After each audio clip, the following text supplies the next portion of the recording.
আমার জায়গায় যদি কোনো একটা মেয়ে ভিডিওটা আপলোড করতো তাহলে প্রত্যেকটা ছেলে তার পুরো ভিডিওটা ওয়াচ করতো।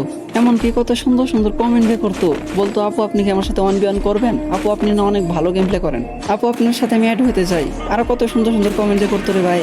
কিন্তু একটা ছেলে সারাদিন কাজ করার পরেও কত সমস্যার ভিতর দিয়ে একটুখানি ভিডিও করার চেষ্টা করে, ভিডিও করে যখন আপলোড করে যে এইটার আশায় যে হয়তো বা তারও অনেক ভালো ভালো ভিউজ আসবো, অনেক লাইক কমেন্ট শেয়ার আসবো। লাইক কমেন্ট তো দূরের কথা ভাই, ভিউজই আসে না, 1-150 ভিউজে যায় আটকে যায়। আর এই জায়গাতেই কোনো মেয়ে যদি নর্মাল এডিট করে, কোনো রকম এডিট ছাড়া ভিডিও কলে রেকর্ড করে আপলোড করে দেয়, তারপরে হাজার হাজার ভিউজ হয়ে যায়।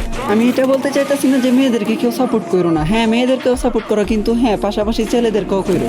একটা ছেলে যে কত কষ্ট করে ভিডিও বানায়, কতটুকু আশা নিয়ে ভিডিও বানায়, এটা কি তোমরা জানো? আচ্ছা আমি অন্যদের কথা বাদ দিলাম, আমার নিজের বিষয়টাই বলি যে আমি 12 থেকে 13 ঘন্টা কাজ করার পরেও আমি কতটুকু কষ্ট করে ভিডিও আপলোড দিই তোমাদের থেকে একটু ভালোবাসার আশায়। আর আমি আমার নিজের জন্য কখনোই সাপোর্ট চাই না তোমাদের থেকে। আমার কথা হলো আমার ভিডিওগুলো যাদের কাছে ভালো লাগে তারা তো অবশ্যই করবো, এটা তো আর আমার বলতে হইব না, তাই না? আমি সাপোর্ট তাদের জন্য চাইতেছি যারা অনেক কষ্টের পরেও কোনো রকম ভিউজ পাইতেছে না। তোমরা তাদেরকে কপি লিঙ্ক করো, লাইক কমেন্ট শেয়ার করো তাদের জন্য।